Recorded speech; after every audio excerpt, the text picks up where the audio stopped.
Hola, hola, ¿qué tal? Bienvenidos, bienvenidas a otro episodio de Chispas de Alegría. Hoy tengo un tema que es un poquito peculiar porque es un tema duro para mí porque hoy día 24 de octubre, si esta mosca me deja, se cumple el 15 aniversario del accidente que tuvo mi exmarido, Xavi. Y bueno, pues me ha dado por pensar muchas cosas. Bueno, algo que me da por pensar no porque quiera, sino porque está todavía ese trauma vigente, aunque quiera quitármelo de la cabeza. Es algo que las personas que han sufrido algún trauma de cualquier tipo, sabes que a veces se tardan años y años en, pues si no en quitártelos, en, digamos, disiparlos un poco, ¿no? Y de lo que os quería hablar un poco también era del tema de la codependencia, el duelo y del arte como refugio y de conseguir la alegría con uno mismo a pesar de las circunstancias más inesperadas o más adversas, ¿no? A mí me gustaría contar mi historia porque siempre está bien que las historias se cuenten de ambos bandos, ¿no? Y también tengo todavía ese prurito interno de como de querer limpiar mi imagen de algo que yo no tengo por qué, pero es algo que está ahí como que el que dirán, ¿no? Aunque también he trabajado mucho en que me importe muy poco el que dirán, pero siempre queda la cultura subyacente de, bueno, pensarán que él me dejó porque yo no lo cuidé, pensarán que esto pasó porque yo hice tal cosa. Siempre el pensarán, el que dirán y a lo mejor no es tanto con lo que los demás piensen, sino con como uno está, digamos, absorbiéndolo en su mente, ¿no? Cómo uno está procesando todos estos capítulos, mini capítulos de ese gran trauma em, y cómo expresarlo así públicamente en un podcast o incluso antes escribí un post en mi Facebook. Es como una llamada de lanzar de dar esa rama de olivo en vez de meter más leña al fuego, ¿verdad? Entonces, dejadme que os cuente un poquito, perdonad esta introducción un poquito alborotada. Bueno, os digo que hace como 15 años, bueno, hace 15 años hoy, 24 de octubre, pues era un domingo cualquiera. Yo estaba en el Festival de Diwali, que es un festival que celebra la población india, sobre todo, bueno, pues la India y en la diáspora, ¿no? Y sobre todo aquí en San Diego, pues hay mucha gente de la India y este Festival de Diwali se celebraba en Balboa Park, donde estaba con mi amigo Nima, que éramos los dos voluntarios en un museo que se llama Mingei y es un museo como de arte folk, de arte popular. Entonces ahí estábamos vestidos los dos, Nima y yo, de colores vivos, estábamos ahí. Yo estaba sufriendo mucho internamente porque estaba en plena separación de mi esposo, como ya he contado en algún otro episodio. Él se había separado de mí 2 meses anterior. Él quería divorciarse y yo no quería porque era muy codependiente. Yo no sabía esa palabra en aquel entonces. Y yo lo amaba, yo no quería divorciarme de mi esposo, o de mi marido. Y llevamos 10 años juntos, en total estuvimos 13 años juntos, ¿no? Desde salir hasta casarnos, venir aquí, hasta el divorcio, ¿no? De punta a punta fueron 13 años de relación. Y yo recuerdo ese olor a incienso, esos tambores ahí a lo lejos en el parque, la conversación que tenía con mi amigo Nima junto a una fuente de esas tipo española, ¿no? Con azulejos azules, blancos, súper bonito. Me acuerdo muy bien del momento también, entre otras cosas, porque seguramente que tengo fotos y las tengo grabadas en la memoria. Entonces yo le contaba a Nima lo devastada que estaba porque Xavi, mi esposo, me había dejado hacía un par de meses, pero ya venía diciéndomelo desde hacía mucho tiempo, llevaba rogándole mucho tiempo, estábamos haciendo terapia de pareja, no estaba funcionando, él tenía muchas cosas que él quería cambiar de mí, él quería que yo cambiara básicamente mi personalidad y yo lo único que le pedía es que dejara la moto, porque yo estaba siendo una mujer neglected, ¿no? Como dicen aquí, no sé cómo se dice en español, como mujer un poquito descuidada. Estaba siendo la esposa descuidada que se va con el amigo gay a hacer cosas y que el marido te dice, mira, yo me voy con mi moto es lo primero. Entonces la moto se volvió como un punto de escape, una válvula de escape para él, por cualquier motivo. A lo mejor era, pues eso, la crisis de la edad media, el no tener hijos y ahora a los 40 y tantos él quería ser padre y yo no. ¿Quién sabe? Entonces el caso es que él se quería divorciar y yo no. Y yo lo llevaba muy mal, muy mal, hasta el punto de querer morirme, o sea, lo llevaba fatal. Entonces, en esa plática ahí con Nima, ahí suena el teléfono. Y esta es la historia de esta llamada. Esta es la historia de cómo aprendí a transformar el dolor en arte y la codependencia en autonomía y también la ausencia en un ritual. El que me llamó era Pablo. Pablo era un amigo que estaba argentino, que estaba viviendo en Boston y vino para, no sé si era para celebrar algo, su cumpleaños, una conferencia, es un científico. Algo estaba celebrando Pablo y estaba en San Diego y ellos pues eran moteros y él quería ir con su moto. Y esa misma mañana yo le había dicho a Xavi, por favor, quédate conmigo. Estábamos intentando reconciliarnos, estábamos intentando que él volviera a vivir conmigo. Y yo le dije, mira, que es que llevo días soñando cosas malas, que llevo días teniendo todo este tipo de pesadillas y esto ya viene de meses y de verdad que no quiero que vayas en moto porque no quiero que vayas en moto porque presiento cosas malas. Entonces, cuando Pablo me llamó y me dijo que Xavi había tenido un accidente, pues no lloré ni grité. Llegó la hora, llegó la hora. Me subí a mi Nissan Versa, que es el mismo que aún gestiono, que aún manejo, que aún dirijo. Viejo, pero aún está. Desde los malos tiempos y los buenos tiempos siempre ha estado conmigo. Yo iba con mi ropa de Diwali derecha al hospital porque no sabía si iba a encontrarlo vivo o muerto. Cuando me lo dejaron ver, bueno, estaba inconsciente, su cuerpo estaba totalmente roto de por todas partes, fracturas múltiples, cirugías ya se tenían que hacer inmediatamente, esa misma noche ya tenían que hacerle cirugía de algo, o ya le habían hecho alguna cirugía, no recuerdo muy bien ahora pero sé que era un panorama muy, muy fuerte, muy chocante, muy devastador con todo este trauma que os estoy contando de que no me quiero divorciar, que no quiero que me deje, que estaba súper dependiente de él, que estaba que me quería morir, de repente pasa esto. De repente pasa esto. Yo, como os digo, no tuve tiempo de sentir, tuve que actuar, tuve que estar ahí, manos, ponerme como una especie de coraza y con lo sensible que soy, no sé cómo logré esto, puse como esa coraza donde tengo que actuar, tengo que estar aquí haciendo las cosas que me tocan hacer. Me convertí en la directora de una orquesta, ¿es la orquesta o la orquestra? Bueno, una orquesta múltiple, invisible. Usé las redes sociales que son muy denostadas por muchos. A mí me sirvieron muchísimo Facebook. En aquel entonces había Meetup, estaba él en su Meetup de motociclistas, yo estaba en mi Meetup de otros expatriados en San Diego. En fin, teníamos muchos grupos diferentes, tanto él como yo, y teníamos Facebook, por lo menos yo, Facebook para mí era súper importante, ¿no? Yo estaba muy enganchada al mundo de Facebook y de la comunicación a través de Facebook. Personas que apenas conocía se convirtieron en ángeles, así literalmente. La gente como Karencita, mi amiga Karen y su esposo Robert me ayudaron, como no os podéis imaginar. Muchísima gente me ayudó, como no os podéis imaginar, pero ellos eran las personas claves, sobre todo porque ella, al ser doctora, lidió mucho con los doctores, con las operaciones, con conversaciones que yo no podía mantener porque además tenía que trabajar, ¿verdad? Yo tenía un trabajo de tiempo completo y tenía que estar en mi rollo, ganándome el pan para todo esto, ¿no? Pues para llevar a la familia que éramos él y yo. Él era mi familia, era mi marido. Y me convertí, como os digo, en esa directora de Orquesta Invisible. Mientras trabajaba, como os digo, a tiempo completo, también gestionaba hospitales, terapias y adaptaciones. Mientras él después ha ido contando su historia, yo no aparezco en la historia futura, ¿verdad? Porque ahí comenzó otro tipo de dolor, del de ser borrada, el de ser cancelada. Para hacer una larga historia más corta, yo no estuve hospitalizado, mi marido estuvo hospitalizado como 1 año y medio, aparte de que todo el cuerpo estaba roto y necesitó muchos, muchos meses de recuperación, de rehabilitación, de terapia física. También, obviamente, su cabeza quedó normal y obviamente necesitaba recuperarse para eventualmente volver al trabajo. Mientras tanto, mi trabajo también estaba tambaleando, no era que yo tuviera un trabajo hiper perfecto. El caso es que yo pensé en ese 1 año y medio donde yo estaba cuidándolo, queriéndolo, pues yo no era perfecta, ¿verdad? Yo también me quejaba mucho de que, mira, que por tu culpa estamos en esta situación, también financieramente, pues fue un golpe muy duro porque los gastos médicos en este país son increíbles, aunque estábamos con mi seguro médico que era muy bueno, pero aún así es las ambulancias, sillas de ruedas, camas, cambiar tu casa, hacerla adaptada. Y no teníamos familia, la familia éramos él y yo. Contábamos con los amigos, vinieron dos de sus hermanos, sus padres nunca vinieron. Pues sí, obviamente, mucha rabia de que ahora tengo que ser yo la fuerte, ahora tengo que ser yo la que lleve todo esto adelante, ahora tengo yo que lidiar con ser enfermera cuando es algo que yo no sé.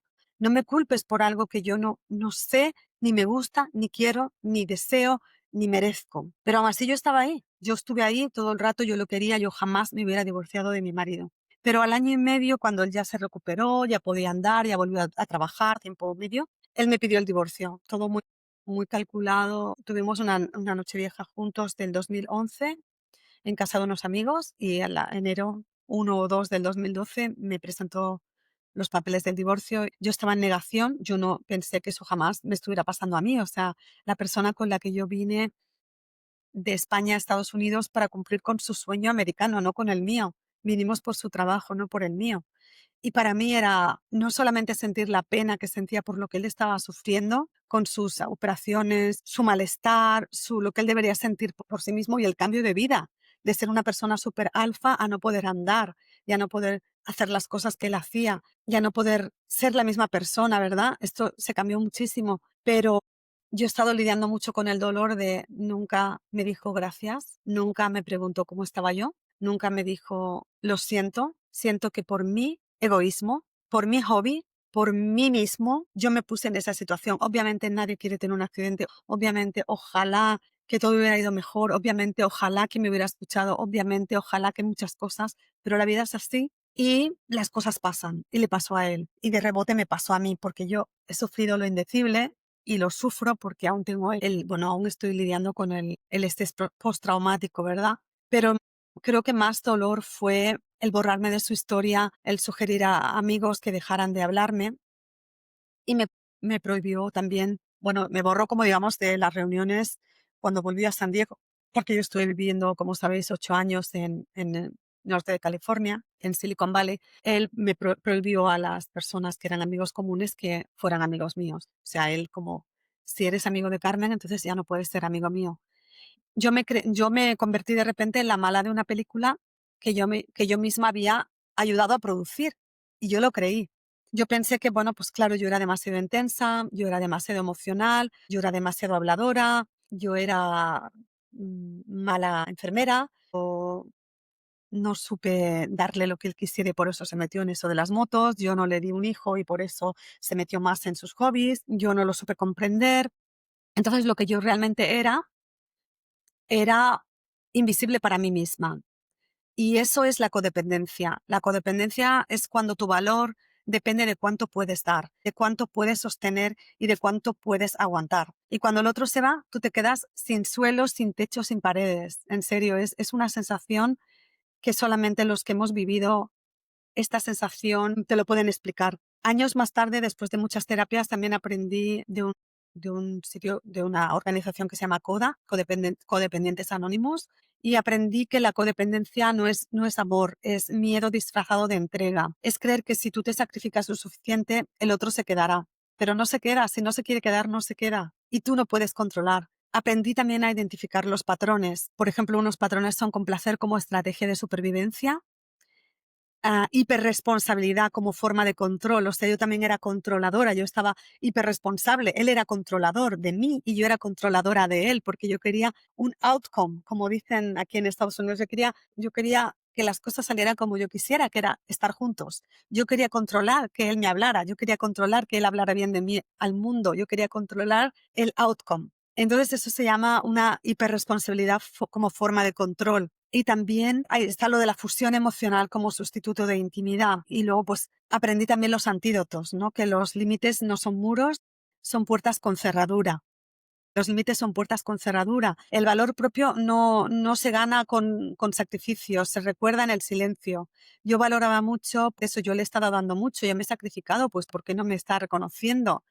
Ese no es mi valor no es lo que yo me he sacrificado, mi valor es intrínseco de mí. Yo sé lo buena persona que soy. Yo no tengo por qué estar diciéndole al mundo que bueno que soy, aún así tengo la necesidad, si no, no estaría hablando en este podcast de esto. Aunque también quiero que para los que no sepáis de que existe esto de la codependencia, es más común de lo que nos pensamos y, y que la soledad no es vacía, es soberanía. Es muy bueno estar en soledad, es muy bueno conocerse a uno mismo. Ahí empecé a preguntarme, cuando pasaron todo este tipo de cosas, empecé a preguntarme, ¿qué quiero? ¿Qué necesito? ¿Qué siento? Y por primera vez me empecé a escuchar, porque yo antes solamente estaba cegada, manipulada por mí misma, yo misma me dejé manipular. Esto es una de las cosas que te hablan en la codependencia, que es que te tienes que empezar a perdonar a ti mismo por las cosas que no hiciste. No echarle las culpas a los demás. Todo está en uno, son todas decisiones de uno mismo. Entonces, por primera vez me escuché. En medio de todo ese caos, yo descubrí también o redescubrí algo que era sagrado para mí, que es el arte. A mí siempre me ha gustado dibujar, escribir, pintar. Me ha gustado muchas cosas artísticas. ilustrar, crear, hacer flores, hacer cosas, hacer muñecas, hacerle vestidos a las muñecas, hacer cosas.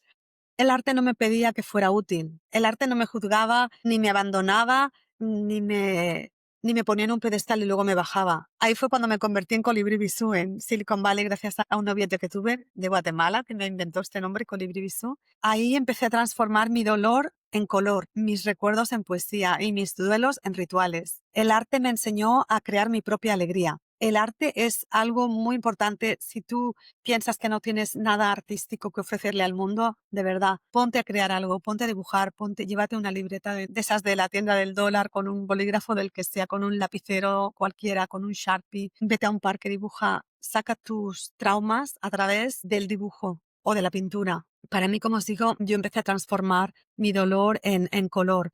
Y, y no solamente el arte, es que también todos los hobbies, ¿no? Que empecé a hacer, a aprender a cocinar sin prisas, empecé a caminar sin destino, me volví, como dice mi amigo Joan, una flanés, ¿no? Alguien que va por cualquier sitio, va tirando fotos, va mirando los detalles.